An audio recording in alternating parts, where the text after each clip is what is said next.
Greetings and salutations, I am Thaumaturge and welcome back to Necrotic Drift. Talk to Revenant.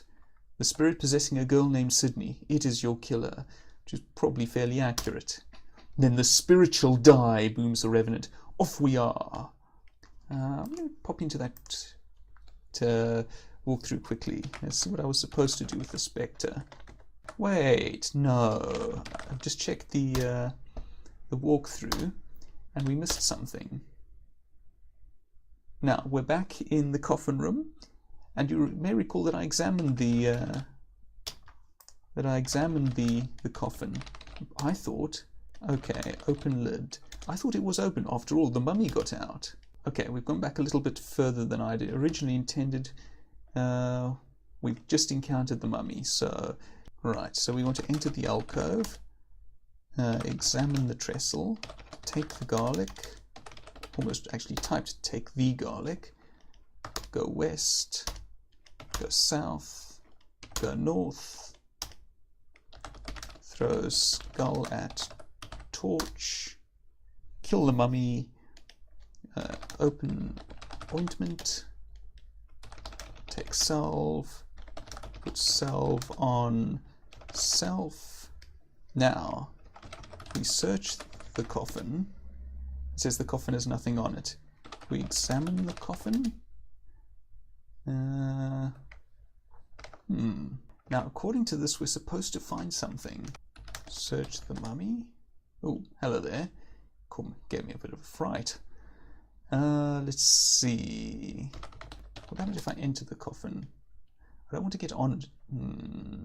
Okay. If I examine the coffin, I'm told that the coffin is made out of some kind of stone-like substance that I'm not altogether familiar with. It's like a chiseled and well-grooved offshoot of pyrite. It nevertheless reflects light quite well, and practically shimmers down here in the basement, excepting those bits of it flecked with dried blood. Alright, now if we search the coffin, it has nothing on it, it says.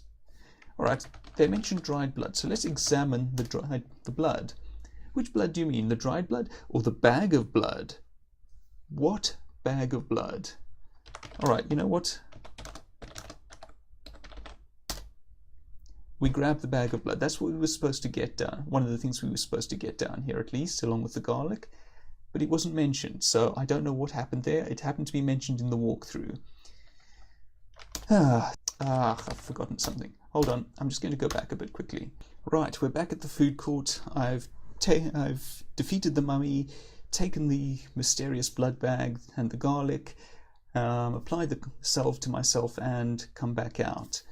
Now, if I go east again, I want to take the stick and the shades and the urn, the menorah,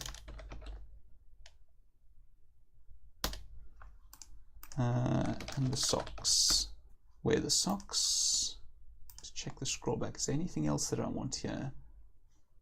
No, I don't think so. Now, if we go west again, hit vampire with stick. Okay, we picked up Casey. Good.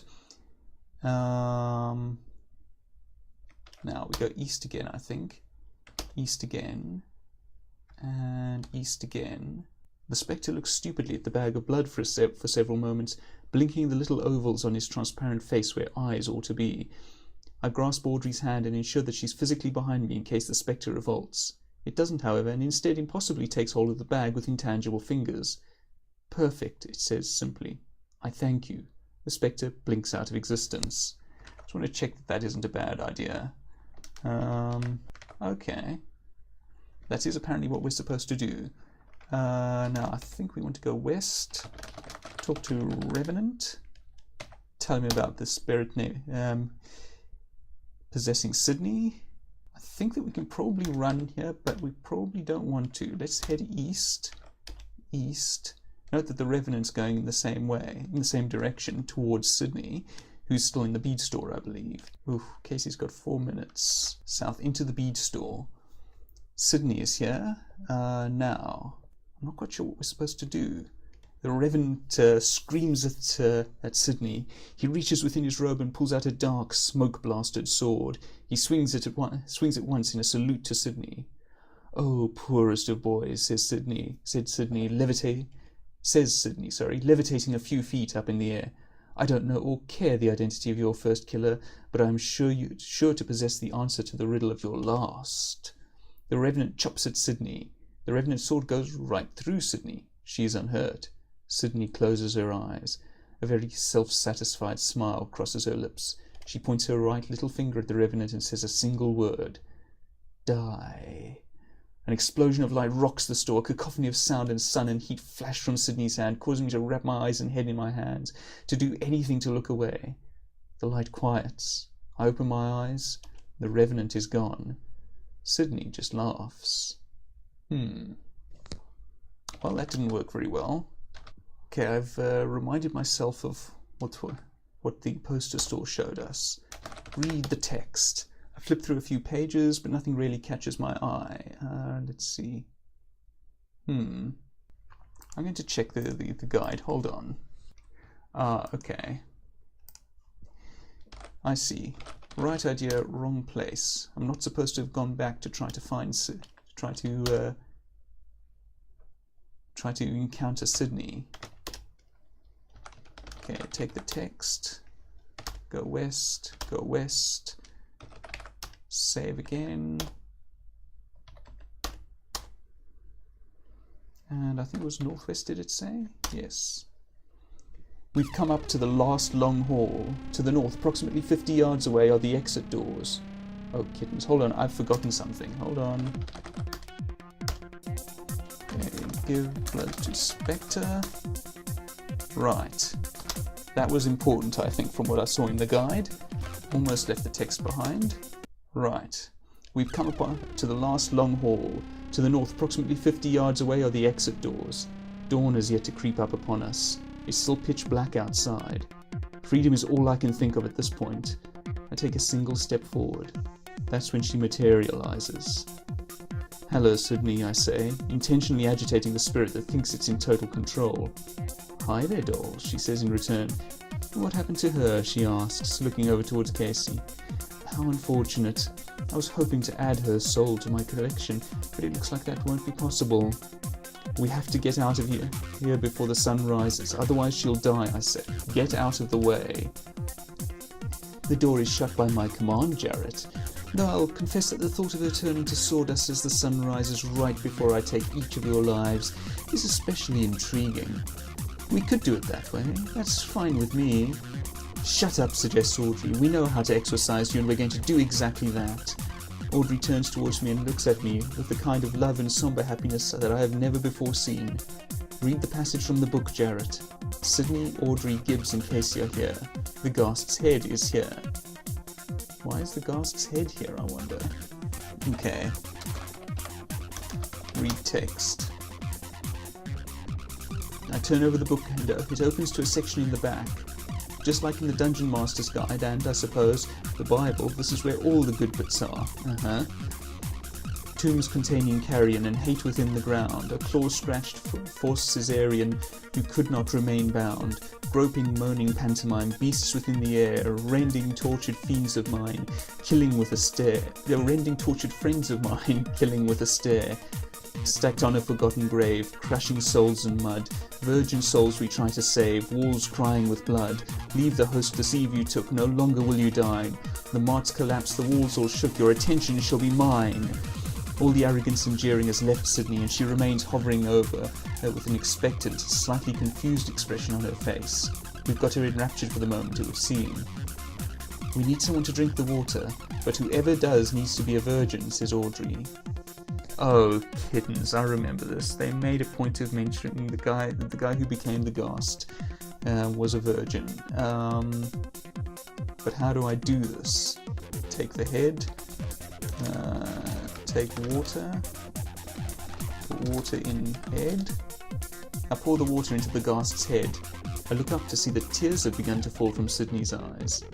Trot enters from the southeast. He lights up a cigarette. "So," he says with a long exhale, "what's going on?" "Hey, who needs it?" He flips his lighter over to me. "You, by the way." Now light the candle, Jarrett, says Audrey.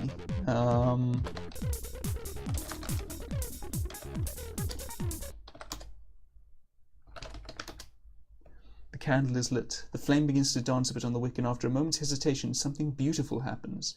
Fire billows up from the candle and strikes Sydney in the face. We all hear a horrible hiss, and tears begin to streak down her face. Her eyes change back and forth between displaying possession and not. I walk over to the demon. It wasn't meant to be, was it, Jarrett? My return. She looks so impossibly sad, defeated. No, I say softly. Why did you keep them alive? Why did you keep them safe? The demon convulses in a fit of coughing. They only slowed you down. Is that what you think? Really? I don't think you've noticed anything. You've picked my brain over and turned it inside out. You've resurrected a cacophony of terrible images to aid in your return, but you haven't truly looked or listened. It's so sad. I don't say it to be mean, but it's true. The demon just seems piteous to me now. Thumping monsters with a mace isn't why I play games like Dungeons and Dragons. It's a game about teamwork. It's a game about protecting your friends and having their back when you can, and surviving because they'll then be around to have yours. I carefully avoid finding a cigarette. Let me tell you a story. I used to play organized sports. I still like them, some of them, but if you can't perform, you're out. History. At a professional level, you're cut or waived or whatnot, and I understand the evolutionary aspects of them, and they're fine for that. But sometimes, Sydney, I want to revel in my humanity and play games revolving around compassion and loyalty and teamwork. And you think that it slows me down? The demon is running on fumes. Sinister brimstone fumes, Natch, but fumes nevertheless. I need Gibbs' courage. Where would I have been without Audrey's intelligence, Trot's resourcefulness, Casey's willpower? The flame spreads and encompasses her entire body. It's a rebirth worthy of a phoenix. A shockwave is released from Sydney's body. The rest of us are knocked to the ground, and she falls roughly to the ground. I feel the demon, no longer able to enter Sydney, attempt to enter my own body. I find myself covered in a black smog, but I realize that it's Casey. She's just become gaseous. Two smoky fangs protrude from the cloud, and I hear thick snarling, throttling, chewing, and smacking as the last of the demon's soul is consumed. I crawl over to Sydney's body and wrap her up in my jacket. I stamp out the few remaining flames. She seems to be still with us, her skin cool to the touch. Casey turns back into corporeal form. Let's get out of here, I say. This is our chance. An exit leads north out of the mall. I kick open the first set of exit doors, enter the airlock-like structure, or whatever on earth its proper term is, and push open the second set. The sky is completely black. It's still night, and it appears that the first wash of daylight is still hours away. My friends all follow me into the parking lot. Gibbs and Trot both help to carry Casey, who is still in a mindless daze and completely unresponsive to stimuli. We don't have that long for Casey, says Gibbs. Can we get her to a hospital, asks Audrey. There's got to be one here in New Haz someplace, right? Trot shakes his head. I've been working in this town for a couple years now. The funding for all social services ended a while ago. The ambulances just drive everyone up to the fort. Your best bet when it comes to getting hurt in the city is to find some morphine or rub some dirt on it. Won't work for her, I don't think. They're all facing me, their backs turned away from the mall. They don't see the spectre materialize behind them. They do see my face suddenly distort with fear and disperse based on that, though. I take mental inventory of all the items we've got available, decide that they're all worthless pap, and begin to run away when it telejumps directly in front of my path. It is holding the bag of blood I gave it earlier. It drops it at my feet. Delicious, it says in a horrible baritone voice. Thank you. The spectre vanishes. I pick up the bag. It's still cold. I know what Audrey knows now. I know that Audrey knows how, intellectually, to perform a transfusion, but I honestly can't remember if she's ever done it. The group slinks back together again, and I ask her, "Can you do a transfusion? The stuff is type O negative. That's the universal donor type, right?" "Yes, but I don't know if I can," she says. "I mean, I think I could. I know what to do, but it's not something that I've had to do on my own with a real person. And where are we going to find a place sufficiently secluded and dark so that she does not disintegrate when the sun—" I recall that the video store is probably empty. "Don't worry about that. I know where we can go." I take Casey's hand. It's slightly cool to the touch, but not quite near room temperature. Gibbs and I get it into my car. Trot hops on his sled with Audrey and Sydney in there. They follow us down the street. We arrive at the entrance of the Academy video store. Gibbs kicks in the front door and we take everything off the counter. Trot lowers the blinds and we hoist Casey up and lay her on her back. "I need some tubes and a needle to begin with," says Audrey. I look down underneath the counter and find a little backpack. I open it up and find, amongst some junk, a copy of Casablanca, a few bad video games and 2 hypercolor teas, a needle and some heroin. I put the drugs and other stuff aside and hand the needle to Audrey. I take a look at the bag of whole blood, and we see that there's tubes included in the package. She begins the transfusion on Casey. It takes about 2.5 hours, but the transfusion is finally complete. Audrey used the bunch of us as nurses to help out the process, with Gibbs leaving only for a moment to do something by himself. Audrey managed to deposit the ichor that was in Casey's body into the cash register, which will no doubt provide a few moments of quizzical contemplation when the clerk arrives to open the store later in the day. Casey woke up and stirred for a bit with the last of the vampire's blood removed from her body and opened her eyes. She gave us all a faint, confused smile before falling back asleep, and we exploded into a rousing chorus of cheers. Audrey and I drove Casey up to the fort and arranged a hospital stay for her so that she could be properly looked after. Aside from 2 bite marks on her neck and the very slight dropping of her incisors, it looked like there was no permanent damage done. I got a chance to finally speak with Audrey when I dropped her off at home. "You were incredible, the way you took charge and saved her before the sun came up." "I didn't think it would work. She would have been dead or worse if it didn't." "Well, if the sun came up when she was like that, you'd be set for kitty litter for a few weeks." She changed the subject. "Did you start smoking again tonight?" She asked completely out of concern, like she was on the same side as me in my attempt to quit. "I went the whole night without." "Why?" "Did you get those terrible cravings again, for nicotine?" She introduced not only this question to the proceedings, but a very wicked little smile. "Not really. I had too much to do. I think I might be cured. I don't know for certain, though." "Well, let's find out. I can think of a very true litmus test." She drew me in closer as she opened the door and kissed me, and I told her I loved her, and her lips were right against my ear, and she said the same. She entered her apartment and didn't even fully shut the door. The early morning melted away into a blur, and the heat in her apartment decided to work for the first time in a month, and we slept together in each other's arms. I could barely get the words into my head so that I could remember the moment before it began to slip away. We were passed out together, and I never wanted anything to last so much as that. I didn't need the cigarette after all. Epilogue. Say goodbye to the setting sun. 4 months later. I thought the 6 of us would have difficulties explaining what happened in the mall right after the incident. I thought there would be questions, interrogations, solicitors, and then time in locked rooms downtown before good cops gone bad, and then thrown off our case, but at the last second rehired because they always got results. But there was none of that, not so much as a single arched eyebrow. Electricity had been restored when I sheepishly returned a few days later for my next shift. The bodies were removed, either when the ghost vanished or by carry-out after the fact. I never found out because I was too much of a coward to ever research what officially happened to them. It was easy not to get into a nervous furor about things with my friends because I hardly saw any of them afterwards. Gibbs treated missing his shift that night as a power ploy and ended up getting promoted, and the afternoon drive time slot. I think he means to the afternoon drive time slot. Casey disconnected her phone and blocked me on ICQ. Oh dear. Sydney I only ever saw through Audrey, and Audrey moved to Texas at me a week after what went down in the mall. I mean, right at me. If it could be said that someone could aggressively move at someone, if that's possible, then that's definitely what Audrey did. Trot was the only one of the group that I ever encountered with any regularity, and that was because we worked together. We never spoke about that night. But after 4 days of living with the spectre of the night, figuratively breathing a chilling ulcer into my bones, I decided that it was time that we did. In the last few months, Benji has decided to sell all sorts of other worthless junk to increase the profit margin of the store. This includes, but is not limited to, baseball cards, DDR mats, stuffed Japanese grommet dolls, stripper poles, headphones, and joy buzzers. Trot and I are working here this evening, and it's been a rather slow night. Trot is here. A strangely familiar and altogether repulsive customer shambles into the store. This is going on for quite a while. Oh yes, it's you. I think I might have cut this out of the edit that I put up on YouTube. So for reference, we first encountered him in the video store when he shambled in and attacked the video store clerk. So you're really a robot, aren't you? I knew it. The swarthy customer doesn't say anything, but reacts slightly when it hears the word robot. What a piece of junk. It knows what it is, but can't respond. The customer projects a hideous snarl. The customer attacks, but misses me. Okay. Attack customer. I scream. I hit the customer. Gibbs enters the store from outside. He spies the creature flailing away at me. "What has been happening, gents?" he exclaims. "What's been happening, gents?" he exclaims. That's better. Gibbs rips the stripper pole from the wall. Gibbs whacks the creature with the stripper pole. The creature crumples into a heap and falls down on top of itself on the floor. Okay, let's talk to Gibbs.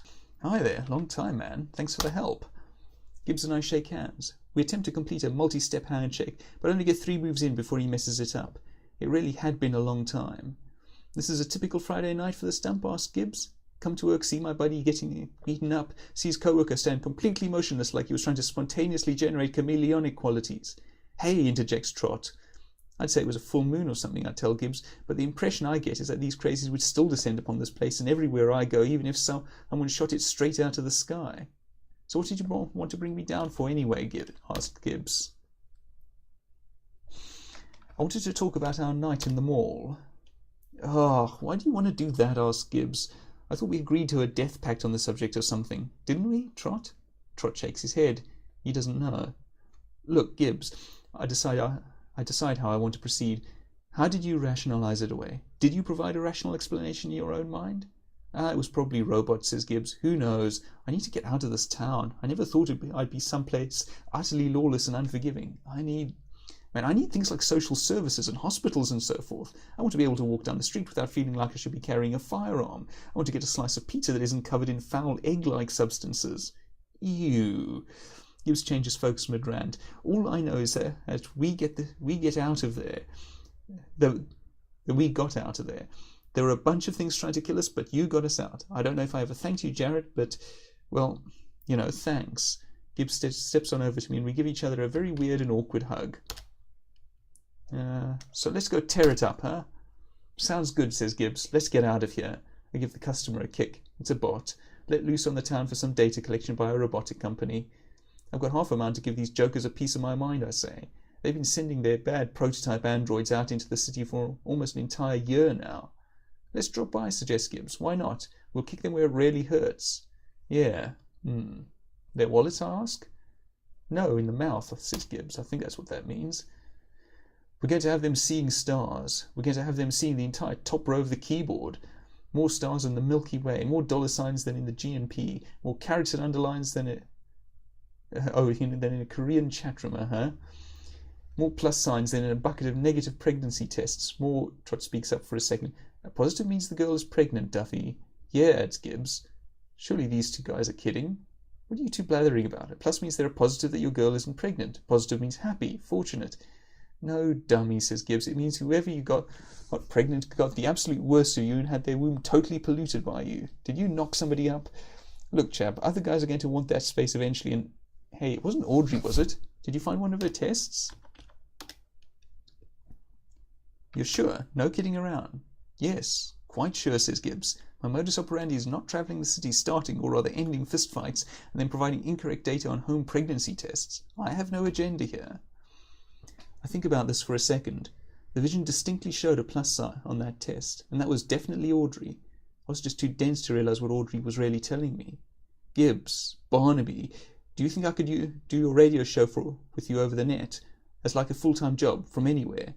"Well, yeah, Duffy," says Gibbs, "from any city in the country. You just need to keep up on events, so if you can get a newspaper in somewhere in Colorado, or wherever you want to go, then you'd be set. Hey, you sure you want to do this? It doesn't pay all that much, and I'm making $5.51 an hour currently, and I'm just coming off a mediocre performance review because I can't sell stripper paraphernalia very well."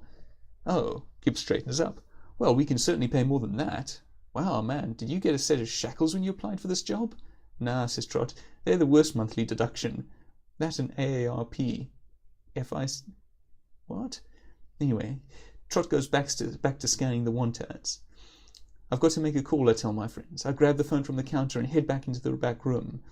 I have no easy access to a way to tell them that I'm a daddy. Somebody's father. I'm not sure why Audrey didn't mention it, but I'm going to find out. It takes me a minute to work up the courage, but I dial Audrey's phone number.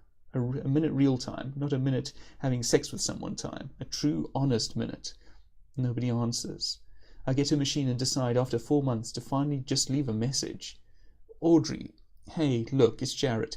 I just wanted to give you a call and see how you've been. It's been too long since I've heard from you, and I had a bit of an epiphany today. A customer came into the store and started giving Trot and I some trouble. A fight broke out. Events and situations along lines like that have pretty much been the norm in this place lately.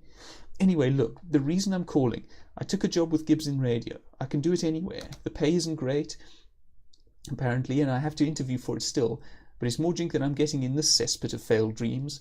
Benji wants everyone who works for him offering lap dances to the customers. I don't even if it doesn't work out. Look, I know what the plus sign on the pregnancy test means. I didn't back then, honestly, but in retrospect, even having to ask probably speaks volumes about how prepared I was, or how serious I was taking things. We haven't spoken about that night since it happened, and I would really like a chance to talk to you about it. I understand where you were coming from and why you wouldn't tell me about it and all. I don't want to be a kid anymore. I just want to let you know that I'm prepared to do a lot of growing up and do it very quickly. I don't want you to have to go through raising a child by yourself without me. There's a squeak on the phone. Feedback from her ancient answering machine as she picks up the receiver. Jarrett? It's her. Everything is unknown. I'm terrified, more nervous than I've ever been. Yeah, hey, how are you? Well, I'm so sorry that I haven't called you back, she says in a nervous, rushed tone. I keep meaning to. I keep hoping to see you online, but I don't. I've been so busy here, finishing up the last semester and everything. It's so good to hear her voice again. I feel like a battery getting refreshed just listening to her. Jared, I don't know just how to tell you this. I didn't want to tell you. I didn't want to hurt you. But I had an abortion 3 months ago. I'm so sorry I didn't tell you and I didn't call you, but I tried to reach out to you, to get you to think about your future and our future, but you just seemed so cemented in your ways that I didn't know how you'd react, and I didn't want to... I turned the phone off. Wow, that's kind of loud. I placed it down carefully on the shelf. I gather my jacket and put on my sunglasses so Trot, Gibbs and whatever various creatures and monsters have wandered aimlessly into the store can't see the tears that start welling up and flooding my eyes and my cheeks and my face. I leave the back room and head out onto the main section of the store. Trot's tidying up the store, getting ready to close. You alright, man? Asks Trot. What happened? You look like you saw a... Trot stops himself. He knows I'm somebody who has seen a ghost. You want to talk about it?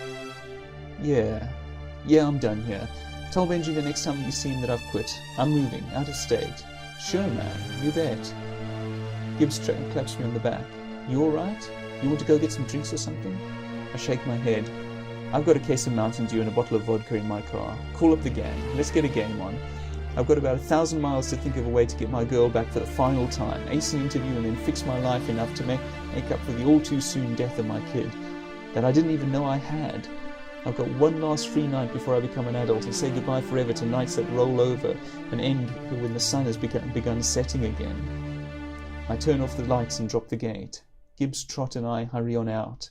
They have a million questions but hold off on asking them, knowing that it'll all come out in the gaming session to follow. They're the best friends I've ever had. They pile into my car and I turn around to see them, all lit up in dramatic fashion under the floodlights. I pull out of the parking lot and leave them all for the very last time. I smile as best I can under the circumstances. Let's go play some D&D. End of session. The game has ended, and that's that. 590 was our final score. Thank you very much for joining me, everyone. I hope you've enjoyed this slightly different Let's Play to my usual. Stay well, and thank you for watching and listening.